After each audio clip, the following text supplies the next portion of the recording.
Hello everyone and welcome back to my YouTube channel. In our today's lecture, we are going to talk about the part A of the 2026 exam, and that focuses on Article 20 relating to the citizenship of the European Union. Now, Article 20 was something that was not originally present in the Treaty of Rome, and that was later on brought by the Maastricht Treaty in 1993. And so this is a very unique concept that was new, in fact sui generis for the European Union itself, because जो हमारा main goal था when we formed the European Union was economic integration. So this was more of a social and political and human rights issue, जिसकी basis पे non-economically active persons को भी हमने allow किया under the European Union to move and reside anywhere they wish to within the 27 states that exist today. Now, there were 28. After Brexit, there are 27 states. Now, without any delay, let's look at the content of the module guide first. कुछ basic बातें हम लोग इसमें cover करते हैं. Or there is going to be a separate lecture on how to draft an essay on part A, but this lecture is going to focus on the case law and the necessary laws that are relevant for the discussion of free movement of citizens. अच्छा, आपने एक बात याद रखनी है कि when it comes to persons तो हमने उसको दो parts में divide किया हुआ है. One is economically active persons, जिसके ऊपर मेरा lecture पहले मौजूद है, which focuses on Article 45 of Treaty of Functioning of European Union, जो कि workers को related है, and then we have Article 20 and 21 जो कि citizens से related है, जो कि non-economically active persons के लिए develop किया गया है. So let's look at the lecture first. थोड़ा सा इसको हम understand करने की कोशिश करते हैं. पहला point क्या है कि जो citizenship का concept था, जैसे मैंने आपको introduction में explain किया, it was not originally present in the 1957 Treaty of Rome. It was later on brought by the Maastricht Treaty in 1993. But there are some important points here. किसी को जो nationality दी जाती है, वो individually इस तरह EU की नहीं होती, बल्कि क्या होता है कि एक national state की आप nationality लेते हो, और जब आपको वो national state EU की जो basically national state है, जब वो आपको एक nationality दे देती है, तो automatically आपको EU की भी nationality मिल जाती है. और इसके ऊपर ये बताना कि जो EU की नेशनैलिटी का जो कॉन्सेप्ट है, क्योंकि वो एक इंसिलरी कॉन्सेप्ट है, ऐड ऑन है on top of your national nationality है, कोई नई एक्स्ट्रा कोई पासपोर्ट नहीं आपको इशू हो रहा, लेकिन जो एक्सक्लूसिव राइट है और जो कॉम्पिटेंस है नेशनैलिटी को ग्रांट या रिवोक करने की, वो एक्सक्लूसिवली किसकी है? नेशनल स्टेट की है, मेंबर स्टेट की है. केस है मिचेलांटी.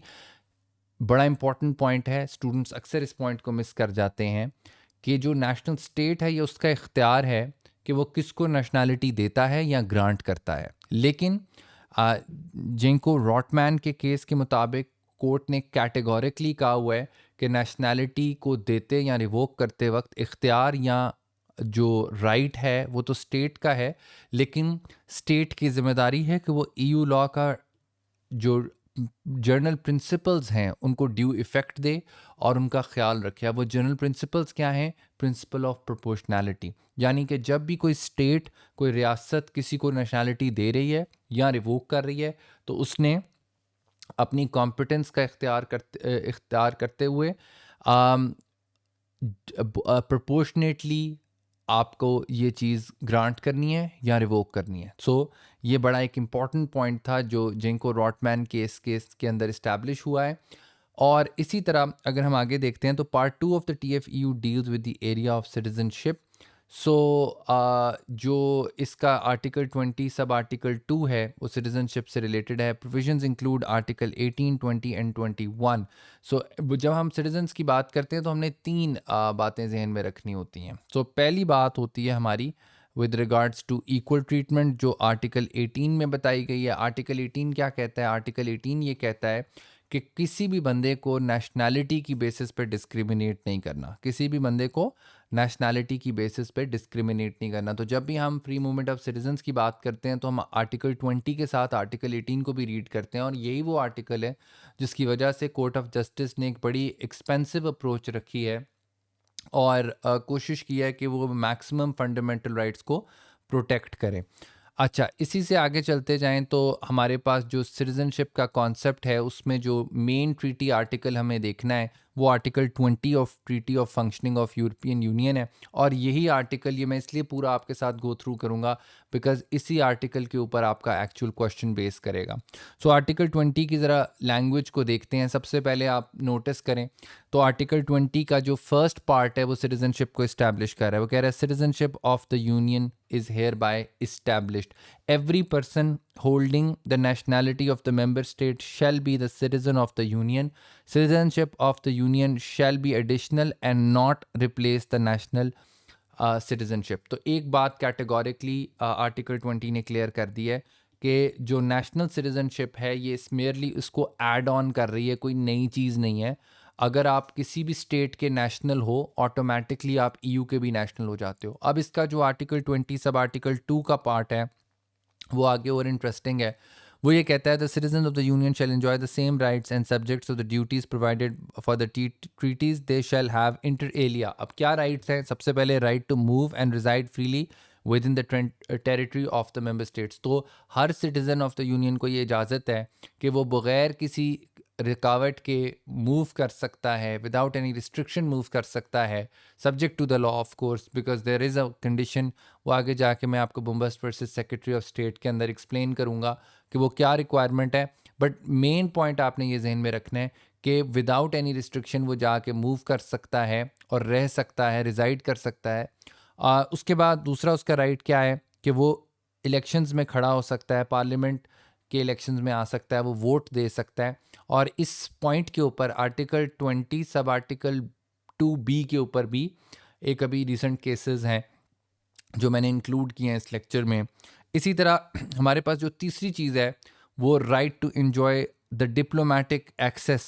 सो जब आप किसी थर्ड कंट्री में हैं, फॉर एग्जांपल एक ईयू सिटीज़न है और वो लेट्स से पाकिस्तान में आया हुआ है, सो उस सूरत में उसको आर्टिकल 20 जो है वो उसको ये भी प्रोटेक्शन देता है कि लेट्स से कि जिस स्टेट से उसका नेशनैलिटी थी उसकी काउंसलेट यहाँ पे ना हो, लेकिन ईयू का क्योंकि वो सिटीज़न है तो उसको तमाम तरह की वो एम्बेसीज फैसिलिटेट करेंगी जो कि बाकी मेंबर स्टेट्स के साथ लिंक्ड हैं। सो फॉर एग्जांपल इटली की अगर यहाँ पर आपके पास है एम्बेसी, तो then the Italian embassy has to support that person. Let's say कि अगर वो इस्टोनिया से था, I am just saying in a hypothetical manner कि इस्टोनिया की अगर नेशनैलिटी पाकिस्तान में नहीं होती तो उस सूरत में इटली की जो एम्बेसी है उसको सपोर्ट करना होगा। The right to petition the European parliament and ombudsperson या ऑम्बर्ड्समैन। यूरोपियन ऑम्बर्ड्समैन या यूरोपियन पार्लियामेंट दो इदारे हैं ईयू के। उन इदारों को आप लिख सकते हो और आपको ये हक हासिल है कि जिस लैंग्वेज में आपने उनको समन किया है, जिस लैंग्वेज में आपने उनको लेटर लिखा है या उनको पिटिशन फाइल किया, उसी लेटर उसी लैंग्वेज में आपको उसका जवाब भी मिलेगा। The rights shall be exercised in accordance with the conditions and limits defined by the treaties and the measures adopted there under. So ज़ाहिर है एब्सोलूट नहीं है, कोई ऐसी चीज़ नहीं है कि जी बिल्कुल ही एब्सोलूट राइट है। It's a qualified right. कुछ राइट्स इसमें दिए जा सकते हैं, कुछ नहीं दिए जा सकते। अच्छा जी, सो अलॉन्ग विद आर्टिकल 20 हमने एक और आर्टिकल भी रीड करना होता है which is article 21 of the treaty of functioning of European Union. और आर्टिकल 21 ये कहता है कि every citizen of the union shall have the right to move and reside freely within the territory of the member state subject to the limitations and conditions laid down by in the treaties and by the mayors adopted to give effect. So ये उसी चीज़ की continuity है। सो 18 non discrimination है, 20 जो है वो citizenship को establish कर रहा है और 21 जो है वो राइट प्रोवाइड कर रहा है to move and reside freely.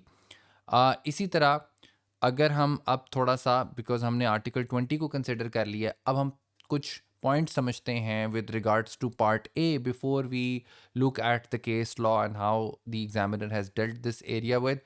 तो सबसे पहले आपको ये पता होना चाहिए कि मई 2026 और अक्टूबर 2026 की असेसमेंट का जो पार्ट 1 है वो आपका बेस्ड होगा आर्टिकल 20 TFEU के ऊपर। As a starting point, when you're preparing for part 1 of your assessment, you should look at the topic of chapter 11 or topic 11 of your module content, including the relevant case law. You'll find that all of this in my lecture today.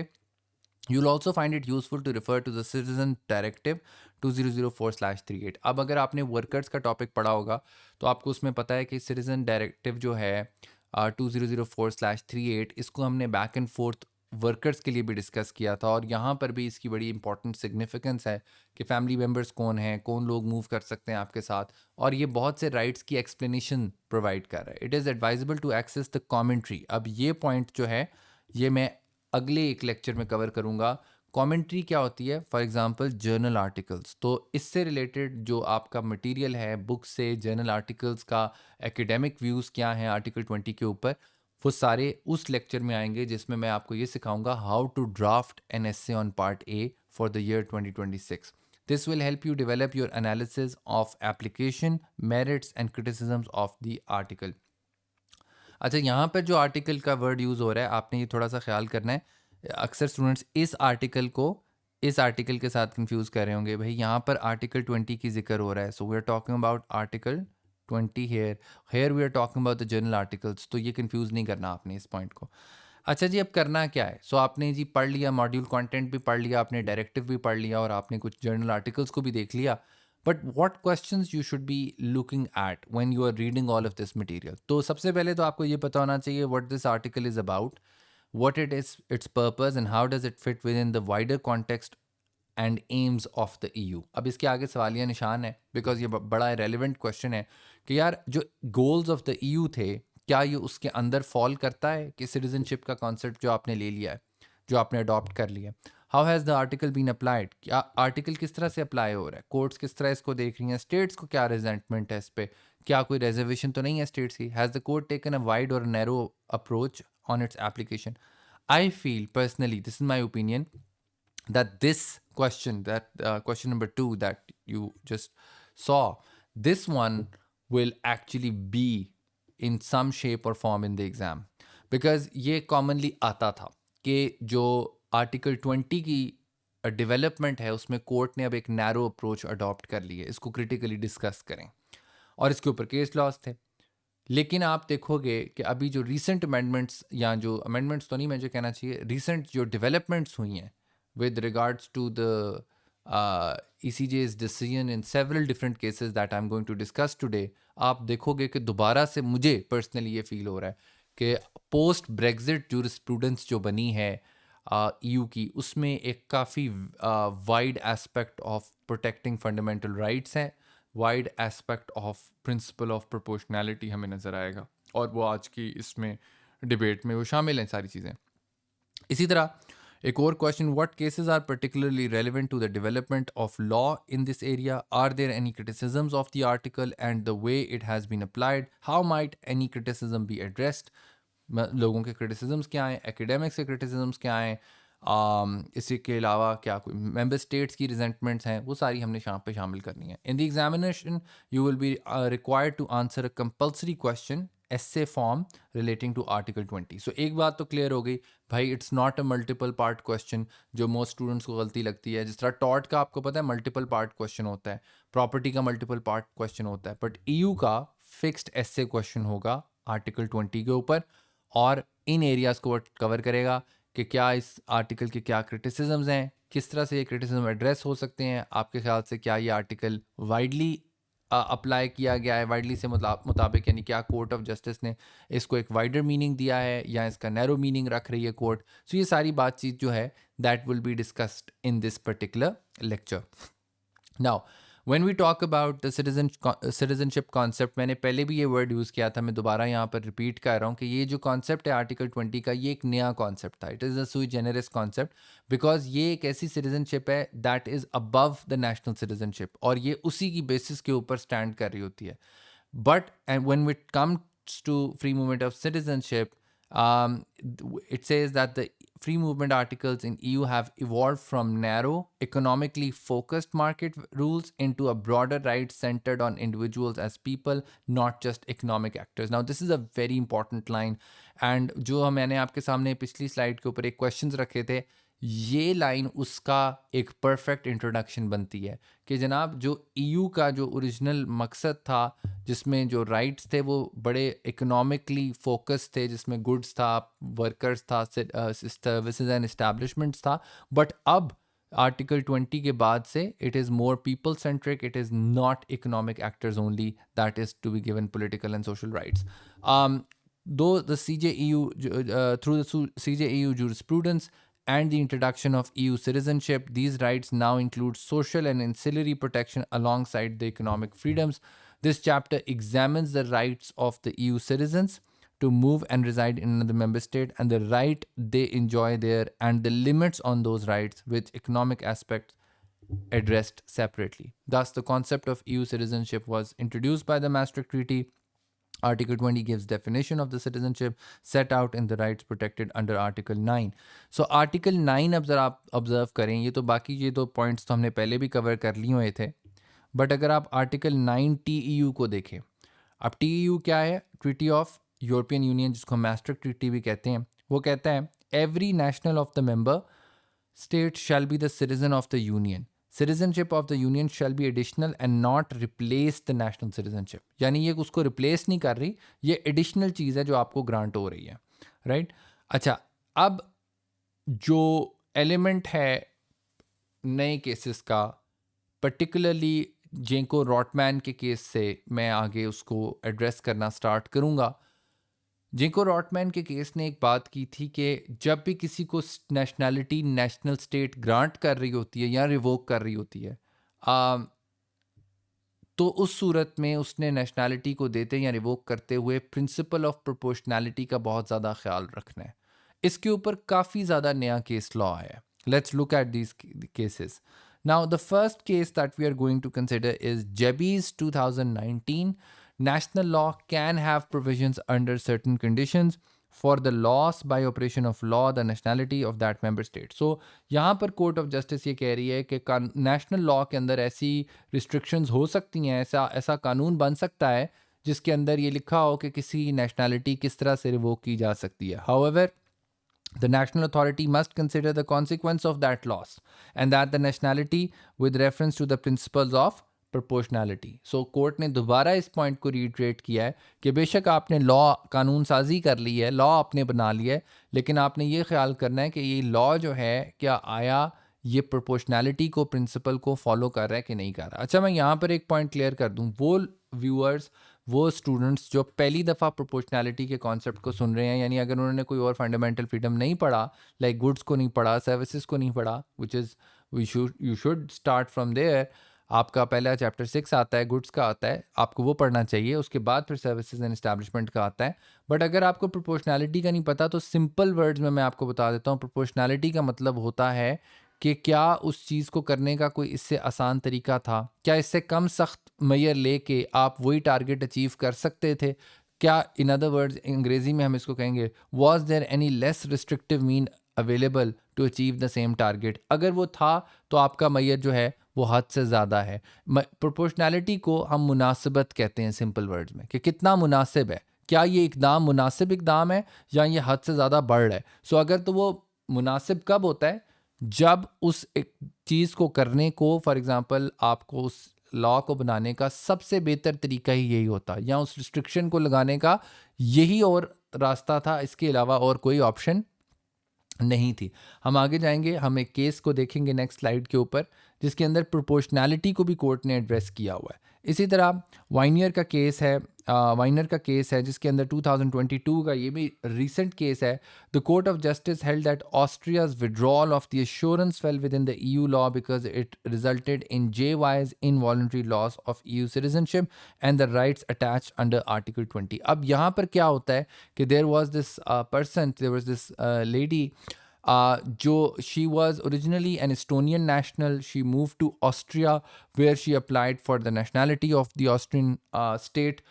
Austria ने उसको बोला कि यार देखो, हम तुम्हें dual national नहीं रहने दे सकते, तुम्हें अपनी एस्टोनियन नेशनैलिटी रिवोक करनी पड़ेगी. अब इस बेचारी ने रिवोक कर दी and then she applied again कि जी मुझे नेशनैलिटी दे दो, जैसे आपने कहा था मैंने वैसे कर दिया है, I have revoked my nationality from Estonia. तो तब ऑस्ट्रिया की अथॉरिटीज़ ने कहा नहीं जी, हम आपको तो नहीं दे सकते. उसकी वजह क्या है कि उन्होंने कहा कि जी आपने बेसिकली कुछ एडमिनिस्ट्रेटिव ऑफेंसेस किए हुए हैं ट्रैफिक से रिलेटेड. फॉर एग्जांपल कोई इशारा तोड़ा है, कोई ओवर स्पीडिंग की है, कोई टिकट्स वगैरह हैं, तो उस बेसिस पे आपका जो एक्ट है या जो आपके एक्ट्स हैं वो इतने सफिशेंट नहीं है कि जिसकी बेसिस पे हम आपको नेशनैलिटी दें. हमें लगता है कि आप जो है वो हमारी स्टेट के लिए प्रॉब्लम हो सकती हैं. अब ये बड़ी मतलब डिस्क्रिमिनेटरी सी बात है अदरवाइज़ भी. बिकॉज अगर आप नोटिस करें तो हमने पब्लिक सिक्योरिटी का पहले भी केसेस कवर किए थे आर्टिकल 45 में, जहां पर क्लियरली कोर्ट ने सिक्योरिटी को एक्सप्लेन किया हुआ था। तो यहाँ पर आप देखें, the cross border element was already satisfied, article 21 sub article 1 was satisfied because JY has exercise free movement by moving to Estonia to Austria. So वो एस्टोनिया से ऑस्ट्रिया चल के आई थी, उस बेसिस के ऊपर there was no problem as such of the internal situation. तो वो तो मसला था ही नहीं कि प्योरली इंटरनल सिचुएशन है कि नहीं है। So it was not an internal situation. In fact clearly यहाँ पे हम देख सकते हैं कि क्रॉस बॉर्डर मूवमेंट हुई हुई है। आपने एक बात जहन में रखनी है, EU लॉ को फ्री मूवमेंट ऑफ सिटीजन्स के लिए purely internal situations are not covered. So अगर आप कभी भी अपनी मेंबर स्टेट को छोड़ के नहीं गए तो आपके को EU लॉ प्रोटेक्ट नहीं करेगा। इसके ऊपर मल्टीपल केसेस हैं, शर्ली मकार्थी का केस है, डेरीसी का केस है, मॉर्सन एंड झांझन का केस है। There are number of cases on this point, but this is the one that is saying कि हाँ, क्योंकि क्रॉस बॉर्डर एलिमेंट पूरा था तो मसला नहीं है। But when it comes to the detrimental reliance, जिसकी बेसिस के ऊपर उसकी बेचारी की नेशनैलिटी नहीं उसको दी और she is actually a stateless person right now, so the court held that the Austria had to assess whether revoking the assurance of nationality complied with the principle of proportionality, basing the refusal on minor administrative traffic offences punishable only by fines was insufficient. Therefore, no evidence that JY posed a genuine, present, and sufficiently serious threat to the fundamental interest of the Austrian society और public security. सो court ने categorically कहा है कि पहली बात यह है कि जो आपने इसको रिलायंस दे के आप ये कह रहे हैं कि जी आपने ट्रैफिक वायलेशंस की हैं, एडमिनिस्ट्रेटिव वायलेशंस की हैं, तो उसकी बेसिस पे आपको नेशनैलिटी नहीं दी जा सकती। क्या ये मुनासिब बात है? एक चीज़, एक ऐसा जुर्म जिसके ऊपर मैक्सिमम पेनल्टी कोई जो थी वो फाइन्स की सूरत में थी, आप उसमें अगले को इतना पनिश कर रहे हो कि आपने उसको कह दिया कि स्टेटलेस हो जाओ अब आप, उस क्योंकि उस बेचारे ने तो अपनी नेशनैलिटी छोड़ दी है।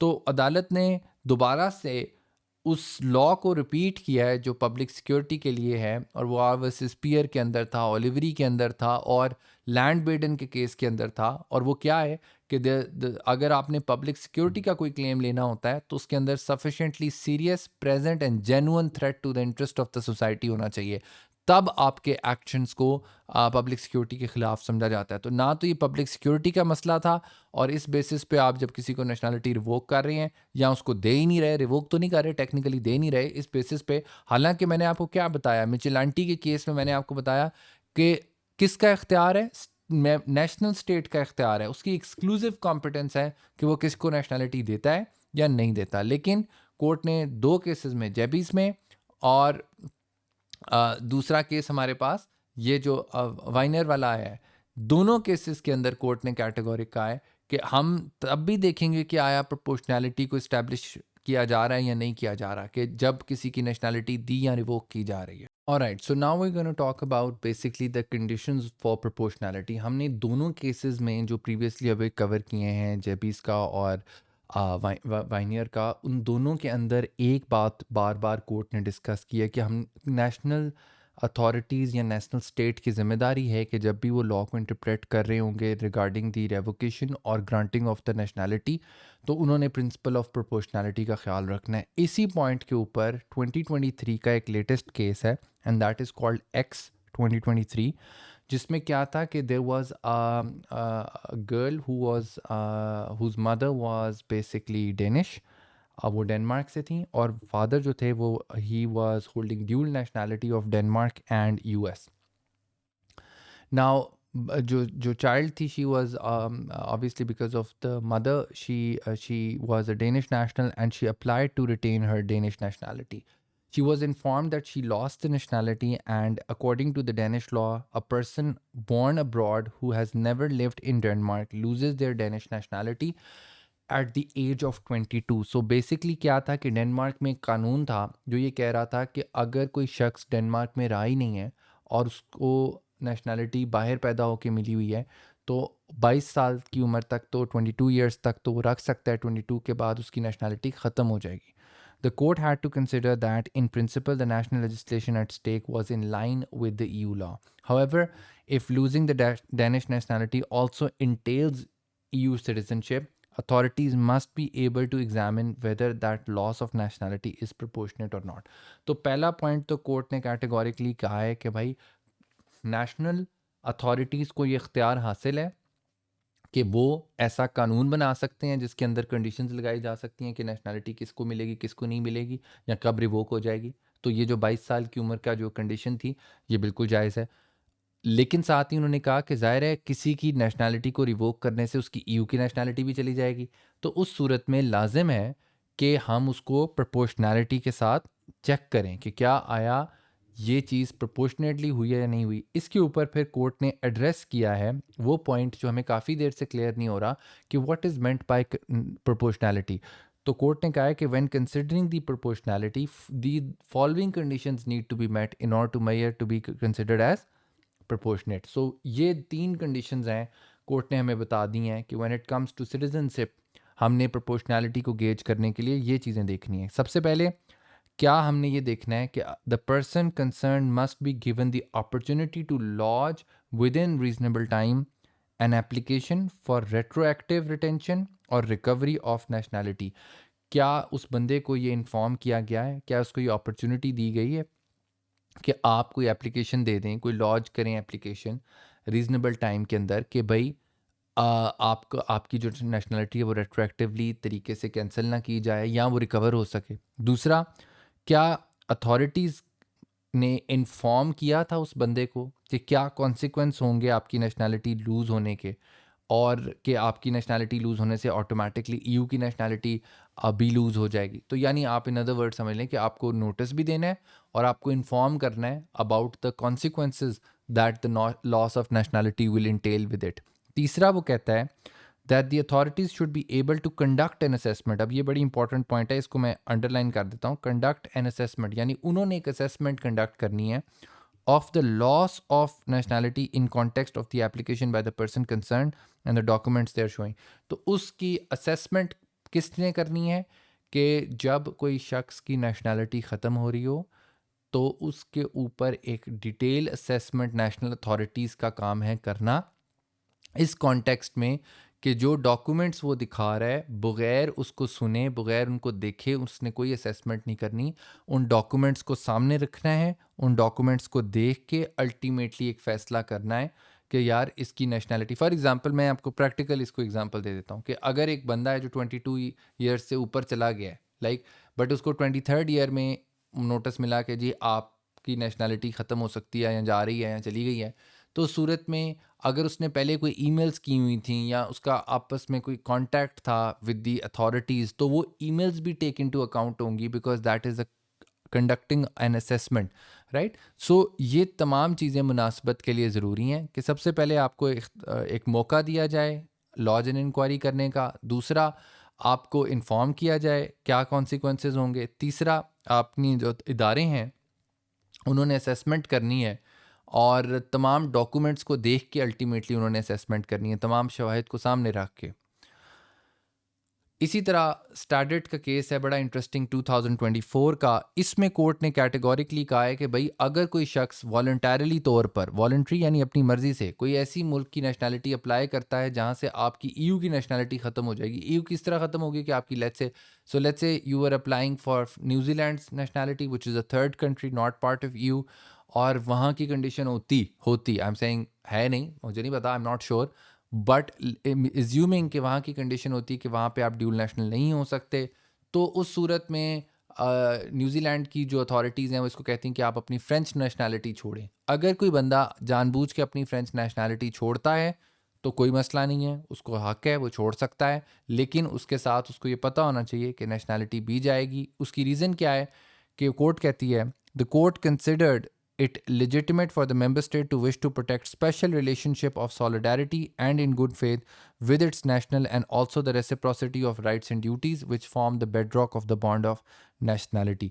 So किसी भी स्टेट को का ये इख्तियार भी है कि वो जो है सिर्फ सिंगल नेशनैलिटी को अलाउ करे, वो ड्यूल नेशनैलिटी को अलाउ ना करे। और बाय द वे ईयू के बहुत से कंट्रीज़ हैं, Germany used to be one of them, but I think Germany ने अपना लॉ अब चेंज किया, but France is still one of those countries जो कि अलाउ नहीं करता ड्यूल नेशनैलिटी को। The person must, however, be able to apply national authorities and courts for examination whether the loss of EU citizenship has disproportionate consequences. तो still आप देखो कि उन्होंने ये अलाउ तो किया है कि कोई स्टेट ये रख सकती है कि ड्यूल नेशनैलिटी की रिक्वायरमेंट नहीं होनी चाहिए, या वो आप नहीं रख सकते, आपको एक ही मुल्क की नेशनैलिटी रखनी है, बिकॉज उसके साथ स्टेट का इतना गहरा ताल्लुक है. और ये जो बॉन्ड ऑफ नेशनैलिटी वाला पॉइंट है ना, इसमें आपको एक पॉइंट याद रखना होगा. आर्टिकल 45 सब आर्टिकल 4 हमने पढ़ा था, और इसके रिलेटेड जो हमने केस पढ़ा था that was Commission versus Belgium, जिसके अंदर हमने ये एग्जैक्ट लॉ पढ़ा था कि there must be reciprocity of rights and duty which form the bedrock of the bond of nationality. तो वहाँ पर भी पब्लिक सर्विस डेरोगेशन के अंदर भी हमने ये पॉइंट पहले रीड किया था. उधर से आई फील कि कोर्ट ऑफ जस्टिस ने इसको इनहेरिट किया है. बट ऑब्वियसली जब आप किसी को नेशनैलिटी देते हो या किसी मुल्क की आपने नेशनैलिटी रखनी होती है, तो उसके साथ आपका स्टेट के साथ गहरा रिश्ता होना चाहिए. इसी तरह हमने पहले ये केस कवर किया हुआ है, लेकिन ये भी ईयू की जो सिटीजनशिप के केसेस हैं उसमें एक ऐड ऑन है, और वो है एक्सट्रेडिशन से. एक्सट्रेडिशन क्या होती है? एक्सट्रेडिशन होती है जब दो मुल्कों ने आपस में ये तय किया होता है कि अगर हमें कोई मुल्जिम मतलूब होगा, यानी कोई क्रिमिनल हमें वांटेड होगा, तो हम उस क्रिमिनल को अपने पास लेके आ सकते हैं. Basically it's a criminal exchange program. इसको इस तरह से आप समझ लें, जो बायलैटरल भी हो सकता है, मल्टीलैटरल भी हो सकता है. सो आमतौर पर स्टेट्स और आपस में डिफरेंट स्टेट्स की ना ट्रीटीज़ होती हैं जिसको एक्सट्रेडिशन ट्रीटीज़ कहते हैं. यहाँ पर भी कुछ इसी तरह का चक्कर था. तो ये जो मिस्टर पैट्रिन थे, ये बेसिकली एक एस्टोनियन नेशनल थे जो लाटविया में पकड़े गए. लाटविया में इनका जो मसला था वो ये था कि लाटविया और रशिया की आपस में एक एक्सट्रेडिशन ट्रीटी थी, और इनको एक्सट्राडाइट किया जा रहा था रशिया को. तो इन्होंने, क्लेमेंट ने ये क्लेम कर दिया कि नहीं जी, बेसिकली ये मेरी फंडामेंटल राइट्स ऑफ ईयू की वायलेशन है, बिकॉज मुझसे डिस्क्रिमिनेटरी सलूक किया जा रहा है. जो लैटवियन नेशनल्स हैं उनको एक्स्ट्राडाइट नहीं किया जाता, और बाहर के लोगों को, जो मैं के नेशनल हूँ भी नहीं लाटविया का, मैं तो एस्टोनियन नेशनल हूँ, तो मुझे एक्स्ट्राडाइट किया जा रहा है रशिया में. अब इस बेसिस के ऊपर, नॉन डिस्क्रिमिनेशन के ऊपर, ईयू ने रूल आउट किया. कोर्ट ऑफ जस्टिस ने कहा कि बिल्कुल ठीक बात है, ये बात कहना कि जी आपस में स्टेट्स की एक्सट्रेडिशन ट्रीटीज़ नहीं होनी चाहिए थर्ड कंट्रीज़ के साथ, ये गलत है. पहली बात तो ये होगी. एक्सट्रेडिशन ट्रीटीज़ रखना या बनाना बिल्कुल जायज़ है, बिल्कुल लेजिटिमेट है. उसकी रीज़न क्या है कि एक्सट्रेडिशन ट्रीटीज़ ही जो हैं वो क्राइम को कंट्रोल भी कर रही होती हैं और म्यूचुअल असिस्टेंस प्रोवाइड कर रही होती है लॉ इन्फोर्समेंट एजेंसीज़ को. But at the same time जब मामला आएगा किसी ईयू सिटीज़न का, तो जब भी उसकी एक्सट्रेडिशन होगी तो पहले क्या करना है कि उस स्टेट ने जहाँ पे वो अरेस्ट हुआ है, उस स्टेट की जिम्मेदारी है कि वो उसकी नेशनल स्टेट से पूछे. So for example in are case the guy was Estonian, तो एस्टोनिया से पहले पूछे कि भाई क्या आया आपको ये बंदा जो है, is he wanted in your country और नॉट. अगर तो एस्टोनिया रिफ्यूज़ करता है कि नहीं हमें नहीं चाहिए and we don't need him, तो उस सूरत में उसको एक्स्ट्राडाइट किया जा सकता है. अदरवाइज आप उसको एक्स्ट्राडाइट नहीं कर सकते. आपको पहले उस स्टेट को देना है उस बंदे को. हाँ, अगर वो कहते हैं कि नहीं हमें चाहिए, उस only then extradition is possible. So यहाँ पर यही पॉइंट एक्सप्लेन हुआ. The court of justice found that in absence of EU law to regulate the situation, it is necessary to implement all cooperation and mutual assistance mechanism provided under the EU law. इसी तरह हमारे पास एक और बड़ा interesting case है जो इसी साल का है, लास्ट ईयर का है. 20 अभी तो 2026 से पिछले साल का है, 2025 का है. वो कमीशन वर्सेस माल्टा है. अगेन ये एक केस इन्वेस्टमेंट स्कीम से रिलेटेड था, जहाँ पे माल्टा की जो गवर्नमेंट थी या जो स्टेट थी, उसने एक इन्वेस्टमेंट स्कीम रखी हुई थी कि आप सर्टन अमाउंट इन्वेस्ट करें तो आपको डायरेक्टली जो है वो माल्टा की नेशनैलिटी मिल जाती थी, thereby automatically getting you the nationality of EU. Court ने इस अप्रोच को बिल्कुल रिजेक्ट किया है. कोर्ट ने कहा है कि ये जो माल्टा ने ये स्कीम निकाली हुई है, इन्वेस्टर सिटीजनशिप स्कीम, ये इलीगल है और ये कॉन्ट्री टू ईयू लॉ है. क्योंकि आप इसमें एक बेसिकली प्री डिटर्मिन्ड पेमेंट्स कर रहे हैं टू फॉर द इन्वेस्टमेंट्स, और उससे आपको ऑटोमेटिकली नेशनैलिटी मिल रही है. कोर्ट कहती है that this scheme was contrary to EU law. While the member states have competence to set conditions for granting nationality, the power must comply with the EU principles. The court held that granting the citizenship as commercial transaction, basically आप तो बेच रहे हो ना citizenship को, फिर as a commercial transaction undermines the fundamental bond of solidarity and reciprocity between a state and its citizens, violates the principle of sincere cooperation and jeopardizes mutual trust among member states. EU citizenship which guarantees free movement and shared rights cannot be commodified. यानी अब इसको बेचा या ख़रीदा नहीं जा सकता, ये बड़ी एक मतलब इसकी अपनी एक सेंक्टिटी है, आपके साथ स्टेट का गहरा ताल्लुक होना चाहिए। ये तो नहीं है कि जिसके पास ज़्यादा पैसे हैं वो ख़रीद ले। Therefore, Malta's scheme infringed Article 20 and Article 4.3 of TEU, Treaty of Functioning of European Union. So very interesting case. अगर आपने नोटिस किया हो कि ऑल्दो के एक्सक्लूसिव कॉम्पिटेंस ग्रांटिंग और रिवोकिंग की स्टेट की है, लेकिन कोर्ट ऑफ जस्टिस बड़ा एक रेफरी का रोल प्ले कर रही है मेरे नज़दीक, जहाँ पर वो किसी भी तरह से देखती है कि नेशनल अथॉरिटीज़ जो हैं वो किसी के राइट्स को इन्फ्रिंज कर रही हैं, वहाँ पर वो इंटरफियर कर रही है। और ये लेटेस्ट जो ट्रजेक्ट्री आपको 2009 से जेबीज का केस हो गया, वाइनर का केस हो गया, एक्स का केस हो गया, या कमीशन वर्सेस माल्टा का केस हो गया, ये सारे केसेस जो हैं that shows that the court of justice is willing to ensure that the sanctity of the citizenship is intact, and also the fact that when granting and revoking any person's citizenship, the states are following the principles set out by the EU law.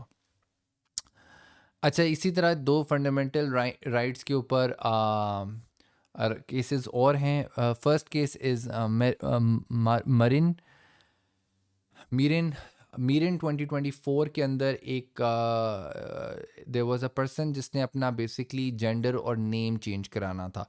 अब उस पिछली state से जहाँ से वो आ रहा था तो वहाँ पे तो जेंडर और नेम चेंज हो गया, बट जिस स्टेट में वो जा रहा था उन्होंने रिफ्यूज़ कर दिया। In this case the refusal of the member state to recognise the change of the first name and the gender lawfully acquired in another member state was considered to be contrary to Article 20 and 21. सो ये भी आपको एक काफ़ी एक ऐसा case नज़र आता है जिसने ईयू के फंडामेंटल राइट्स को प्रोटेक्ट किया है, क्योंकि आप अगर किसी का जेंडर या उसका जो नेम चेंज है उसको एक्सेप्ट नहीं कर रहे तो आप बेसिकली उसकी फ्री मूवमेंट के राइट को रोक रहे हो ना। Red jointly with article 7 which is right of private and family life and article 45 of the EU charter which is right of free movement. This was because the refusal hinders the exercise of free movement rights of the EU citizenship. So EU citizens के right को ये उस तरह रोकेगा कि अगर आप किसी को नाम जो किसी एक स्टेट ने रिकग्नाइज़ किया आप उसको कह रहे हो नहीं आप चेंज नहीं कर सकते यहाँ पे। इसी तरह सेम सेक्स मैरिज के ऊपर वूजी वाडा का केस है 2025 का। इस केस के अंदर भी यही था कि कोर्ट ने यहाँ पे पोलैंड से रिलेटेड इशू था। The Court of Justice held that Poland must recognize same-sex marriage lawfully concluded in another member state when the spouse have exercised their free movement and reside there. The two Polish citizens married in Germany sought transcription of their marriage certificate. तो इनकी basically शादी तो Germany में हुई थी, there was a same sex couple, and when they sought the transcription of the marriage certificate in Poland, they were refused because Polish law does not allow same-sex marriage. The court held that such refusal violates EU law as it infringes the freedom of movement and right to respect private and family life. So, as I said at the very beginning, if you look at the trajectory of the Court of Justice in the recent cases, you will see that the court is actually reading Article 20 along with the lines of fundamental human rights. So it's not like every case when it comes to citizenship involves some sort of private and family life rights, and that is why the court is giving maximum freedoms to citizens as opposed to states. So यहाँ पर Poland का हालांकि जो national law है वो allow नहीं करता, लेकिन कोर्ट ने कहा उसको अलाउ करना है because this will basically restrict the free movement of persons, because अगर एक बंदा वहाँ पे आ ही नहीं सकता, उसकी शादी रिकग्नाइज नहीं है, so that would undermine his right of free movement. While the member state retain competence over marriage laws and are not required to introduce same-sex marriage domestically, they must recognize marital status acquired abroad of the EU law purposes. If the member state provides a single recognition procedure such as transcription, it must apply equally to same-sex and opposite-sex marriages. तो देखें equal treatment कितनी ज़्यादा ख्याल की जा रही है। Court ने ये एक्नॉलेज किया है कि यार मैरिज के लॉज से रिलेटेड हम नहीं आपको बता रहे कि आप सेम सेक्स को लीगलाइज करें। We are not talking about that, we are simply saying कि अगर एक शख्स का जो सेम सेक्स कपल है उसका दूसरी स्टेट ने रिकग्नाइज किया तो आप उसको रिकग्नाइज एटलीस्ट इस एक्सटेंट तक करें कि उसका जो सर्टिफिकेट है उसको रिन्यू कर दें या उसको जारी कर दें। ये तो नहीं है कि आप उसका सर्टिफिकेट आप कौन सा आप कह रहे हैं कि सारी जो सेम सेक्स मैरिजेज हैं उसको आप लीगलाइज कर रहे हैं। नहीं, ये तो एक इंडिविजुअल वन ऑफ इवेंट होना था जिसको इक्वल ट्रीटमेंट के अंदर करना ज़रूरी है। The judgment emphasizes the recognitions cannot be made impossible or exclusively excessively difficult. So, recognition cannot be made impossible or excessively difficult and must avoid discrimination based on sexual orientation. अच्छा, इसी से related कोमेन का case हमने 2019 में भी देखा था, जहाँ पर सेम सेक्स कपल को राइट टू मूवमेंट मिला था और उसकी रिकग्निशन भी मिली थी उनको। अच्छा, इसी तरह कुछ पॉलिटिकल राइट्स भी हमारे सामने आते हैं। पॉलिटिकल राइट्स आर्टिकल 22, 23 और 24 में लेड आउट हैं, और इसको भी हम सिटीजनशिप के साथ ही पढ़ते हैं बेसिकली, बिकॉज आपने देखा है कि आर्टिकल 20 के अंदर ही सिटीजन्स के पॉलिटिकल राइट्स भी बताए गए हैं। और इसमें क्या है, सबसे पहले candidate as municipal election article 22 है कि आप पॉलिटिकल एक्टिविटी कर सकते हैं, और आप वो मोबाइल सिटीजन जो मूव कर रहे हैं उनको वोट की भी इजाज़त होनी चाहिए और वो इलेक्शंस में हिस्सा भी ले सकते हो। इसी तरह diplomatic and consular protection article 23 ने एक्सप्लेन किया है, और आर्टिकल 24 ने right to petition to the parliament and ombudsperson के बारे में मेंशन किया है। अब इससे रिलेटेड कुछ केस लॉज भी आए हैं हमारे सामने, उनको कंसिडर कर लेते हैं। अच्छा, अब इसी से रिलेटेड कुछ केस लॉज आए हैं हमारे पास, जो कि सबसे पहला केस है चेक रिपब्लिक और पोलिश एक लेजिस्लेशन थी। तो the court held that the Czech Republic and Polish legislation conferring the rights to become member of political party only on nationals of the member state infringe political rights of the European citizens. The case is Commission versus Czech Republic 2024 and Commission versus Poland 2024. अच्छा, इन दोनों cases में क्या हो रहा था कि Polish government और जो चेक स्टेट थी, दोनों ये कह रही थी कि जी अगर आपने किसी पॉलिटिकल पार्टी का मेंबर बनना है तो आपको नेशनल होना पड़ेगा। तो कोर्ट ने कहा कि नहीं, ये गलत है, ये किसी के राइट्स को इन्फ्रिंज कर रहा है, जो कि आपके मोबाइल ईयू सिटीजन्स हैं, उन जो लोग मूव कर रहे हैं उनके राइट्स को ये इन्फ्रिंज कर रहा है। It establish that article 22 lays out a right to participate in a democratic process of a member state and not just the right to vote and stand as a candidate of elections. तो एक जमहूरी अमल में हिस्सा बनने के लिए ज़रूरी है कि आप उस डेमोक्रेटिक प्रोसेस का हिस्सा हों और उसमें आप पार्टिसिपेट कर सकें. What is more is that Article 22 applies to any national measure giving rise to differences in treatment liable to be undermine the effective exercise of those rights as per para 96 and para 95 respectively.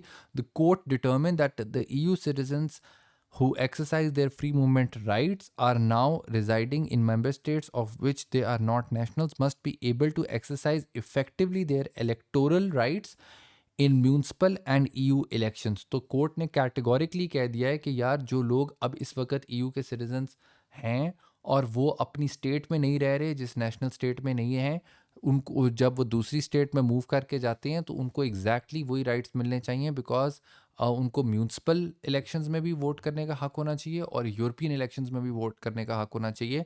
ना सिर्फ vote करने का बल्कि उनको contest करने का, as political parties उनको join करने का राइट होना चाहिए. और ये रिक्वायरमेंट कि आपको नेशनल होना चाहिए किसी पॉलिटिकल पार्टी को ज्वाइन करने के लिए, ये कॉन्ट्री टू आर्टिकल 20 एंड 21 है, और साथ ही आर्टिकल 22 के भी, राइट. इसी तरह कोर्ट ऑफ जस्टिस की क्या रूलिंग थी? Consequently, they should also have the access to all means available to the national that the member states for the purpose of the exercising these rights effectively. The chances to be elected are enhanced considerably by being a member of a political party, given that such members enjoy substantial support, know-how, and resources available to the parties. So, by not allowing non-national residents to join such parties, the legislation at stake put mobile EU citizens at disadvantage vis-a-vis Polish and Czech nationals. तो court ने categorically कह दिया कि वो nationals जो किसी third country से आए, थर्ड कंट्री तो नहीं, खैर सॉरी, ईयू कंट्री से आए हैं, जो कि नेशनल नहीं हैं पोलैंड के और चेक रिपब्लिक के, वो ऑलरेडी डिसएडवांटेज हैं, और अगर वो पॉलिटिकल पार्टी ज्वाइन करते हैं तो उनको एक डेफिनेट एज मिलेगा.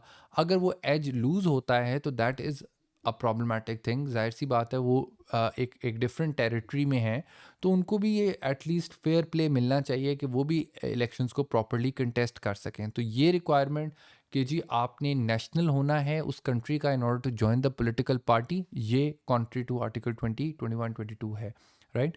इसी के ऊपर एक और केस आता है गर्ल्स 2022 का, जो कि बेसिकली पोस्ट ब्रेग्जिट केस है. और पोस्ट ब्रेग्जिट के ऊपर कोर्ट ने कैटेगोरिकली हमें बता दिया है कि जो लोग विड्रॉल अग्रीमेंट के बाद या तो ब्रिटिश सिटीजन्स अगर किसी ईयू टेरिटरी में हैं तो उनको वो सेम राइट्स नहीं ग्रांट होंगे जो कि ईयू नेशनल्स को ग्रांट होते हैं, बिकॉज ये उनकी सॉवरन स्टेट का फैसला था कि उन्होंने उस ईयू से एग्जिट करना है. So in Gers 2022 a British national residing in France since 1984 and married to a French citizen following the entry into force of the withdrawal agreement, she was removed from the electoral roll and could not take part in the municipal elections in France. EP argued that she lost all her political rights as given she was resided abroad for more than 15 years. She was barred by the British law from taking part in elections in UK as well. So उसने ये claim किया कि ना तो मैं UK में अब elections लड़ सकती हूँ ना मैं France में लड़ सकती हूँ. The National Court asked the European Court of Justice whether the British nationals who, like EP, transferred their residence to member states before the end of transition period laid down in the withdrawal agreement continue to benefit from the status of the union citizen. If that is not the case, the court asked what the Court of Justice to assess in particular the light of the principle of proportionality the validity of the withdrawal agreement. तो इसमें अब दो सवाल reference के अंदर गए हैं. एक तो validity of the withdrawal agreement क्या है, और दूसरा जो सवाल है कि क्या आया जो एक नेशनल है जब उसकी स्टेट ने उसकी नेशनैलिटी यानी ईयू मेंबरशिप ख़त्म कर दी है तो विड्रॉल के बाद क्या उसको पॉलिटिकल राइट्स मिलेंगे या नहीं मिलेंगे. तो उस पर दोनों पे कोर्ट ने क्या रूल किया. The court of justice replied that the British nationals residing abroad no longer enjoys the status of citizens of the Union, nor the right to vote and to stand as a candidate in the municipal election in their member state of residence. तो court ने कहा कि जब जो British nationals हैं जो withdrawal agreement के बाद किसी दूसरी स्टेट में रह रहे हैं अब उनके पॉलिटिकल राइट्स ख़त्म हो चुके हैं. They do not have the right to stand as candidates for municipal elections. Similarly, this is because the citizenship of the union requires possession of nationality of member state. So जो आपको मैंने जेंको रॉटमैन वाला case बताया था, मिचेलेंटी वाला case बताया था कि जी ये जो EU सिटीजनशिप है ये डिपेंडेंट है नेशनल सिटीजनशिप के ऊपर. The mere exercise of free movement rights before Brexit does not enable individuals to preserve their status as EU citizens. Losing rights is thus an automatic consequence of the sole sovereign decision. ये बड़ा important word use किया है court ने कि यार ये purely जो है ये आपकी सॉवरन स्टेट का फैसला है taken by the United kingdom to withdraw from the European Union. In this context, the court upheld the validity of the withdrawal agreement, confirming that the lack of voting rights in local elections in withdrawal agreement has no impact on the validity of the agreement. So कि ये कहना कि जी local elections में आप हिस्सा नहीं ले सकते तो इससे विड्रॉल एग्रीमेंट जो है वो कलअदम होता है, that is not the right approach. अच्छा, अब जो हम लोग लॉ कवर करेंगे that is going to be the law जो हमने प्रीवियसली पहले भी पढ़ा था, जिसमें हम बुम्बास्ट, जम्ब्रानो, शेरली मखार्थी, जू एंड चैन डायरेक्टिव्स का कुछ प्रोसीजरल पार्ट्स भी हम लोग कवर करेंगे, जिसके अंदर हम परमानेंट रेजिडेंटशिप को देखेंगे, पीआर को देखेंगे, हम ये देखेंगे कि फैमिली मेम्बर्स ऑफ सिटीजन्स में कौन लोग आते हैं, और फिर जो वो टॉपिक था फैसेट्स ऑफ EU सिटीजनशिप, जिसके अंदर हमने बुम्बास्ट, जम्ब्रानो, Shirley McCarthy, Zhu and Chen, Dereci, Grzelczyk, D'Hoop, Bidar, Jacqueline Forster, वो केसेस कवर किए. अब ज़रा हम उन केसेस को कंसिडर करते हैं. Now the basic concept behind the directive. अच्छा, अब ये जो डायरेक्टिव 2004 आया 2004/38 ये वर्कर को भी डील कर रहा है, सिटीजनशिप को भी इसी तरह इक्वली डील कर रहा है. और इससे पहले बहुत से और डायरेक्टिव्स थे जो मुख्तलिफ चीज़ों को डिफ़ाइन कर रहे थे कि वर्कर की फैमिली कौन सी है, एजुकेशन के लिए किस तरह से मूव किया जा सकता है. ये सारे डिफरेंट डायरेक्टिव्स अलग-अलग एग्जिस्ट कर रहे थे. तो उनको कंसोलिडेट करके इस 2004 के डायरेक्टिव के अंदर इंक्लूड किया गया है ताकि एक तो लॉ के अंदर प्रिडिक्टेबिलिटी और क्लैरिटी आ जाए और दूसरा उसके अंदर एक यूनिफॉर्मिटी का एलिमेंट भी नज़र आए. So the basic concept behind the directive that the EU citizen is the fundamental status of those exercising their right to free movement, preamble para number 3, rather than their particular status as a worker, self-employed and student, etc. The directive applies to union citizens and their family members, but only if they move or reside in a member state other than their own. Now this is very important as per article 3(1), and you will see the application of this particular point. क्योंकि basically यहाँ पे ये बात हो रही है कि जब तक आप क्रॉस बॉर्डर मूवमेंट नहीं करते as a citizen of the European Union, यानी आप अपनी नेशनल स्टेट से निकल के किसी नॉन स्टेट में नहीं जाते जहाँ पे आप नेशनल नहीं हैं, तब तक ईयू का लॉ आप पे अप्लाई नहीं होगा, तब तक ये डायरेक्टिव आपके ऊपर अप्लाई नहीं होगा।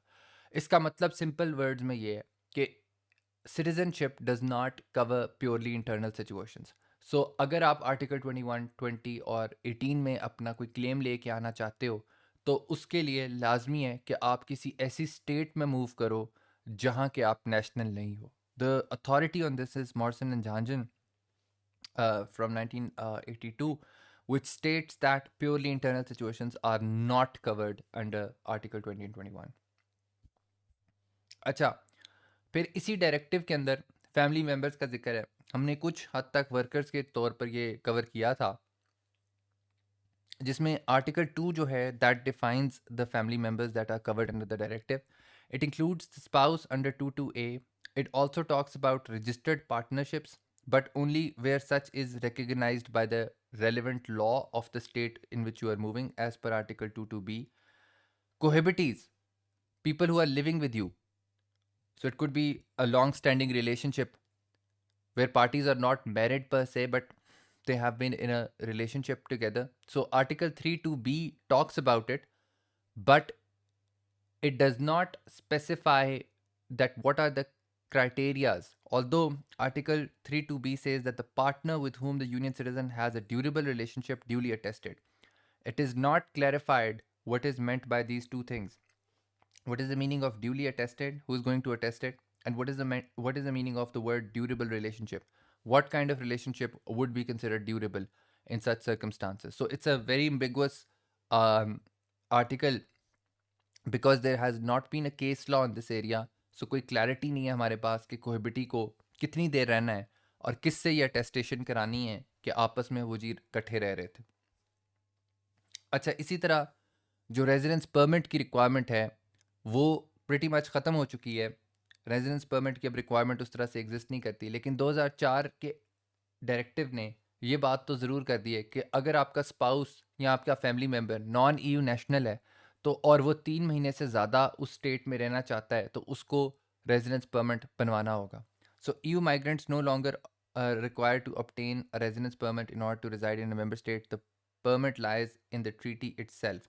In the case of Royer, failure by a national of a member state to comply with the formalities concerning the entry movement of residents of aliens is not such a nature as to constitute in itself conduct threatening public policy and security and cannot therefore justify measures ordering expulsion or temporary imprisonment for that very purpose. So अगर आपके पास कोई residence permit नहीं है और इस basis के ऊपर आपको निकाला जा रहा है या आपको एक्सपेल किया जा रहा है या आपको इम्प्रिजन किया जा रहा है तो वो चीज़ मना कर दी है इवन लॉ ने भी, और अब डायरेक्टिव ने इटसेल्फ इसको रेगुलेट कर दिया। इसी तरह एक और इशू आता है सिटीजनशिप के से रिलेटेड कि what are the consequences of death, departure, divorce end of registered partnership और मैरिज। सो हमने पहले भी इससे रिलेटेड आर्टिकल 13 पढ़ा था वर्कर्स की हद तक, लेकिन वहाँ पर हम इतनी ज़्यादा डिटेल में नहीं गए थे। हमने सिर्फ ये डिस्कस किया था कि अगर वर्कर की स्पाउस जो है वो नेशनल है ईयू की तो फिर तो उसको कोई मसला नहीं है, बिकॉज जिस तरह उसके पास राइट है फ्री मूवमेंट का उसी तरह उसके स्पाउस के पास भी राइट होता है। बट अगर आपका जो स्पाउस है वो नॉन ईयू नेशनल है, यानी कि you national from France but your spouse was national from let's say USA, and उस सूरत में whether she would be able to stay in that state जहाँ पर आप लोग मूव किए थे, इसका जवाब आर्टिकल 13 में लिखा है। और आर्टिकल 13 इस बारे में ये बात करता है कि डेथ, डिवोर्स या डिपार्चर से रजिस्टर्ड पार्टनरशिप या स्पाउस के ऊपर ये इम्पैक्ट आ सकता है कि अगर शादी को 3 साल ना गुजरे हों जिसमें से 1 साल आपने उस मेंबर स्टेट में गुजारा हो, सो 3 साल का मिनिमम टाइम है शादी को हुए हुए, और 1 साल आपने उस मेंबर स्टेट में गुजारा हो तब आप रह सकते हो, या कि दोनों पार्टनर्स ने आपस में अग्री किया था थ्रू कोर्ट या खुद आपस में अग्री कर लिया था, आउट ऑफ कोर्ट सेटलमेंट थी जिसमें किसी एक पार्टनर को कस्टडी दी गई है बच्चे की, या तीसरा कि जहाँ पर कोई विक्टिम ऑफ डोमेस्टिक वायलेंस है वहाँ पर वो 3 साल की कंडीशन मीट नहीं करनी पड़ती। और लास्ट जहाँ पर आपके पास कस्टडी तो नहीं है माइनर की, लेकिन आपके पास विजिटेशन है, सो एक्सेस टू माइनर आपके पास है। ऑब्वियसली जब डिपार्चर यानी डिवोर्स या टर्मिनेशन ऑफ द मैरिज होती है तो उस सूरत में एक पेरेंट को कस्टडी मिलती है और दूसरे को एक्सेस टू माइनर मिलती है, यानी जिसको विजिटेशन भी कहा जाता है। तो उस सूरत में लॉ ने बड़ा क्लियरली बता दिया है कि अगर पार्टीज आपस में तय कर लें या स्टेट उनको स्टेट कोर्ट्स उनको ग्रांट कर दें माइनर की एक्सेस, तो उस सूरत में भी वो बंदा वहाँ रह सकता है, बेशक वो नॉन ईयू नेशनल है और उसमें बेशक 3 साल की कंडीशंस पूरी ना भी हुई हों। अब ये जो परमानेंट रेजिडेंट का एक इशू है, ये भी ईयू लॉ ने इटसेल्फ डील कर दिया है। डायरेक्टिव के आर्टिकल 16 ने परमानेंट रेजिडेंटशिप का भी बता दिया है। आर्टिकल 16 कहता है कि अगर आपने परमानेंट रेजिडेंट बनना है तो आपको मिनिमम उस स्टेट में 5 साल गुजारे होने चाहिए, लेकिन उस 5 साल में हर साल आप 6 मंथ्स के लिए एब्सेंट हो सकते हो।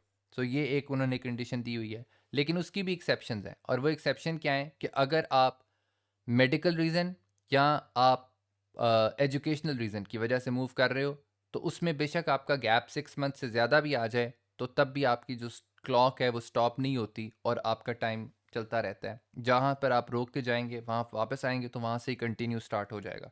सो 5 साल अगर आप ईयू के किसी भी स्टेट में लॉफुली रहते हो as a free movement of persons के तौर पर बेशक रहते हो, तो you are eligible to apply for permanent residentship in that very state and that state has to grant that. PR आपको मिल जाए तो उसके बाद आपकी जो सफिशेंट रिसोर्सेज की रिक्वायरमेंट भी है वो भी ख़त्म हो जाती है, बिकॉज फिर आप एक सिटीजन के तौर पर मूव नहीं कर रहे, आप उस स्टेट के परमानेंट रेजिडेंट हैं। जो सबसे बड़ा प्राइमरी इशू आता है विद रिगार्ड्स टू सिटीजनशिप, वो कुछ केस लॉ है जिसके अंदर प्राइमरी केयर टेकर्स के इशू को टेकअप किया गया था। सो ये केसेस बहुत ज़्यादा इंपॉर्टेंट हैं और इनको समझना बहुत इंपॉर्टेंट है, बिकॉज ये आपको बताएंगे कि कोर्ट की अप्रोच क्या है while dealing with the issues of free movement of person. So जो हमारे पास पहला केस है that is the case of Baumbast versus secretary of state. अब इस केस के फैक्ट्स क्या थे कि there was Mister Baumbast who married a Colombian national. इस मैरिज में से 2 बच्चे थे, one was a German national girl, the other one was a Colombian national. So they move to UK with Mister Baumbast being a national of the EU. तो अब इसमें देखिए कि 2 लोग ईयू नेशनल हैं और 2 लोग नॉन ईयू नेशनल हैं।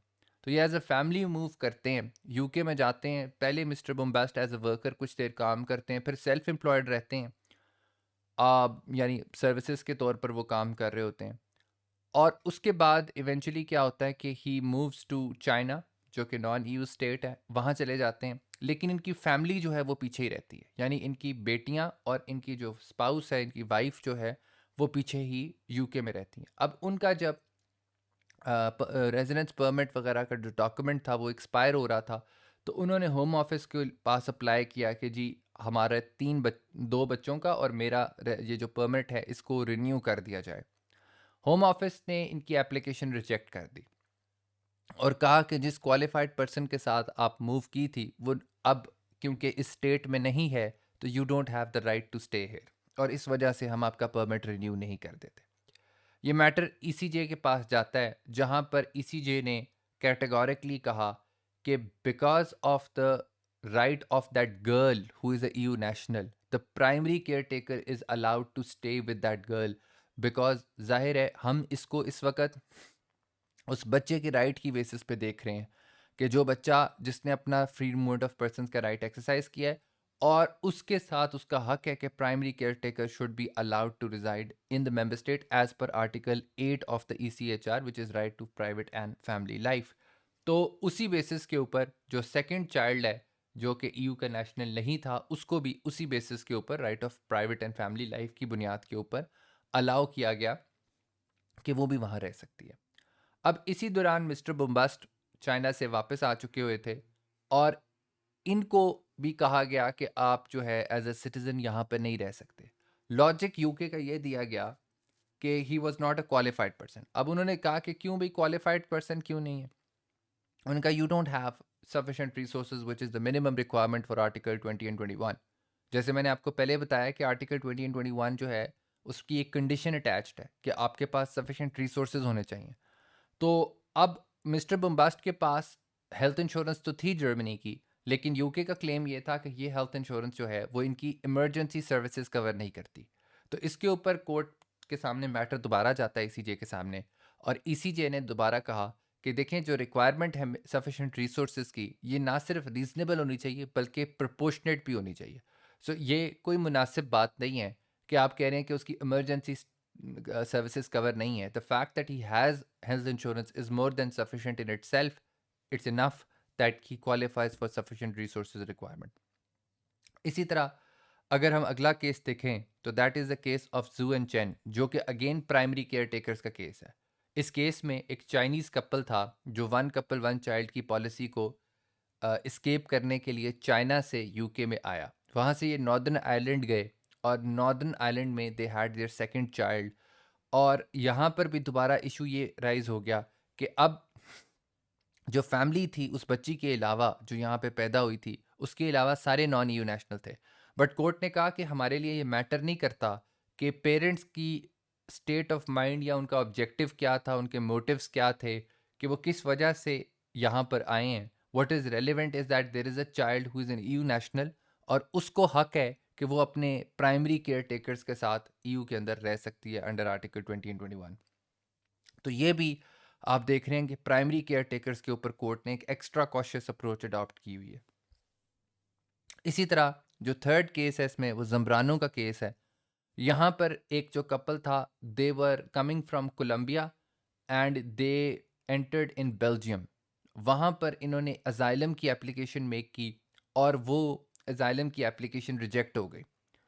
अब जब इनकी एप्लीकेशन रिजेक्ट हुई, इस दौरान इनको शुरू में जब तक वो केस पेंडिंग था तो he was working of and on, तो उसने अब अप्लाई कर दिया कि जी अच्छा हाँ, एक बड़ी इंपॉर्टेंट बात है कि इसी दौरान के जब तक उनकी अजाइलम की एप्लीकेशन पेंडिंग थी तो they had two children both of which have obtained EU nationality by the virtue of Belgium nationality, क्योंकि वहाँ पैदा हुए तो वहाँ की नेशनैलिटी मिल गई और ऑटोमेटिकली ईयू की मिल गई। अब मिस्टर जुमरानो ने कहा कि मुझे साथ इक्वल ट्रीटमेंट की जाए आर्टिकल 18 के मुताबिक, और मुझे भी अनएम्प्लॉयमेंट बेनिफिट जो है या मिनिमम जो वेज रिक्वायरमेंट की जो बेनिफिट है उसको दिया जाए। तो कोर्ट ने कहा कि हाँ, जब आपने उस बच्चे की बुनियाद पर इस बंदे को यहाँ रहने का हक दे दिया है तो वहाँ पर उसके साथ फिर इक्वल ट्रीटमेंट भी होनी चाहिए, और जो कि कोर्ट ने एक्चुअली ग्रांट की। तो आप देखें कि ये सबसे वाइड अप्रोच है कोर्ट की तरफ से, लेकिन मेरा जो इसमें पॉइंट ऑफ व्यू है वो ये है कि कोर्ट ने जो वाइड अप्रोच अडॉप्ट की हुई है ये सिर्फ माइनर्स की हद तक नज़र आती है। क्योंकि अगर आप अगले दो केसेस देखें, डिरीसी मकार्थी, तो इसके अंदर शिरली मकार्थी को फॉर एग्जांपल अगर आप कंसिडर कर लें तो इसके अंदर there was a lady who married Jamaican national, non EU national था। Mrs. McCarthy was a dual national. She was UK's national and Irish national, but she never exercised her right of free movement by going to a non-national state. So ये UK और Ireland के दरमियान ही रही। और अब इनका मसला क्या था कि जब इन्होंने अप्लाई किया फॉर मिनिमम सोशल बेनिफिट कि हमारे पास जॉब नहीं है, वी आर नॉट वर्किंग, तो इनको और इनके हस्बैंड को की एप्लीकेशन को रिफ्यूज़ कर दिया गया कि आप आर्टिकल 20 एंड 21 में फॉल नहीं करती। और इसके दो रीजंस दिए गए। सबसे पहले कि आपने कभी वर्क नहीं किया, और दूसरा कि आपके ऊपर आर्टिकल 20 एंड 21 और आर्टिकल 18 इसलिए अप्लाई नहीं करेगा बिकॉज आपने कभी अपनी नेशनल स्टेट से मूव आउट ही नहीं किया। आप दोनों स्टेट्स की नेशनल हैं, जिसकी वजह से आपके साथ कोई ज़्यादती पर से नहीं हुई। तो तमाम जो रेमेडीज़ आपके लिए एग्जिस्ट करेंगी वो नेशनल लॉ में एग्जिस्ट करेंगी, ईयू लॉ पर तो टेक्निकली आप पे अप्लाई ही नहीं होगा। तो ये आपको एक फाइनली नैरो केस नज़र आता है, बट इसको आप डिस्टिंग्विश कर लो बाय सेइंग कि इसके अंदर कोई चिल्ड्रन इन्वॉल्व नहीं थे, so there was no issue of primary care takers. Last हमारे पास जो इशू है that is right of education. अब राइट ऑफ एजुकेशन वैसे तो सिटीजनशिप के साथ लिंक टॉपिक है, लेकिन यहाँ से भी हमें कोर्ट की एक वाइड से नैरो अप्रोच की तरफ का सफ़र नज़र आएगा। हमारे पास जो पहला केस है ग्रिजिलिक, इसके अंदर इशू क्या था कि एक बच्चे ने 3 साल की एजुकेशन कंप्लीट कर ली, चौथे साल उसकी जो फंड्स थे वो शॉर्ट पड़ रहे थे, तो उसने अथॉरिटीज़ को अप्लाई कर दिया कि जी मुझे एक सोशल बेनिफिट दिया जाए मिनी मैक्स के नाम से, कि मुझे खर्चा दिया जाए कि मैं अपनी तालीम पूरी कर सकूं, क्योंकि यहाँ पे नेशनल बच्चों को खर्चा मिल रहा था। तो कोर्ट ने आर्टिकल 18 को मद्देनज़र रखते हुए उस स्टूडेंट को भी इस सोशल बेनिफिट की एक्सेस प्रोवाइड की। याद रहे कि Mister Grzelczyk was not an a worker and therefore he was not qualified as an economically active person, लेकिन कोर्ट ने फिर भी उनको अनएम्प्लॉयमेंट बेनिफिट ग्रांट किया। इसी तरह डी हुप के केस में सिमिलर तरह के फैक्ट्स नज़र आते हैं कि जहां पर अनएम्प्लॉयमेंट बेनिफिट एक खातून को ग्रांट की गई on the pretext of equal treatment, लेकिन 2004 के बाद यानी 2005 में, क्योंकि उसके तक टाइम तक डायरेक्टिव आ चुका हुआ था, उसके बाद हमें एक वाइड अप्रोच नज़र आती है जो कि बाइडार के केस के अंदर नज़र आ रही है। सॉरी, वाइड कह रहा हूँ, नैरो अप्रोच नज़र आ रही है, यानी कोर्ट ऑफ जस्टिस जो है अब इक्वल ट्रीटमेंट के बुनियाद के ऊपर हर एक को इक्वल एक्सेस नहीं दे रहा था। सो बाइडार के केस में उन्होंने कहा कि जो स्टूडेंट है जो एजुकेशन लेने आया है वो तब तक उसके साथ उसको सोशल एडवांटेजेस वगैरह नहीं मिल सकते जब तक कि उस स्टूडेंट का एक ड्यूरेबल रिलेशनशिप ना हो उस स्टेट के साथ। अब ये क्या है कि durable relationship, how would you prove कि उस स्टेट के साथ आपका एक ड्यूरेबल रिलेशनशिप है? सो इसको इंटरप्रेट किया है जॉकलिन फॉस्टर के केस ने, और उन्होंने कहा कि genuine link of the society with the national state would be when you have spent at least 5 years in that state in order to for you to get the grant or assistance that needs to be provided for social benefit. तो आप देखें कि आप एक student को कह रहे हो कि जब तक आप 5 साल रह नहीं लेते तब तक आपको ये राइट्स मिल नहीं रहेंगे। भाई ये तो पैराडॉक्सिकल बात है, बिकॉज जब तक आप, अगर आप 5 साल वैसे ही रह रहे थे तो आप तो पीआर के लिए एलिजिबल हो। तो ये तो स्टूडेंट अगर 3 साल की डिग्री करने आया है तो how can he have genuine links with the society? तो लेकिन basically what Baidar and Jacqueline Foster are doing is that they are trying to narrow the position of the application of social advantages to non-economically active persons in order to curb the issue of benefited tourism. तो यहाँ पर हमारा ये topic ख़त्म हो जाता है। अब ये जहन में आपने रखना है कि फ्री मूवमेंट ऑफ पर्सनस के ऊपर ऐसे क्वेश्चन भी आ रहा है, यानी कोर्ट की वाइड और नैरो अप्रोच के ऊपर और ख़ास तौर पर डायरेक्टिव के ऊपर, और इसके साथ साथ आपको एक सिंपल प्रॉब्लम क्वेश्चन भी आता है जिसके अंदर जो है वो प्राइमरी केयर टेकर से ही रिलेटेड इशू होगा, यानी कोई बच्चा होगा और उसके साथ इक्वल ट्रीटमेंट की ज़्यादती का मसला आएगा, आर्टिकल 18 का आएगा। एक बात और भी जहन में रखें कि जब भी आप सिटीजनशिप का कॉन्सेप्ट पढ़ रहे होंगे या कर रहे होंगे या पेपर में प्रॉब्लम क्वेश्चन के तौर पर इसको सॉल्व कर रहे होंगे, तो आपने charter of fundamental human rights और ईसीएचआर, क्योंकि जो लिस्बन ट्रीटी के बाद से ईसीएचआर को जिस तरह ड्यू इफेक्ट दिया गया है ईयू के अंदर, उसका बहुत ख्याल रखना है। तो उस बुनियाद पर आपने अपना एक अल्टीमेट आंसर क्रिएट करना है। नाउ इसका भी प्रॉब्लम क्वेश्चन मैं, once we are done with the topic, हमारा लास्ट टॉपिक रह गया which is direct effect and supremacy. Hopefully I will cover that in the next video. Once that is done, so I'll be solving questions with you on each area. In fact, I'll be solving like maybe the whole paper on on EU law, particularly जितने भी हमने freedoms cover किए हैं और competition law वगैरह cover किया है, ताकि आपको एक good idea हो जाए कि how to attempt a problem and how to attempt an essay question in EU law. So if you have enjoyed this lecture, feel free to like and subscribe my channel, share it with your friends. Thank you very much for watching this video. If you have any questions or comments, please leave them down below in the comment section. Hopefully I'll address them.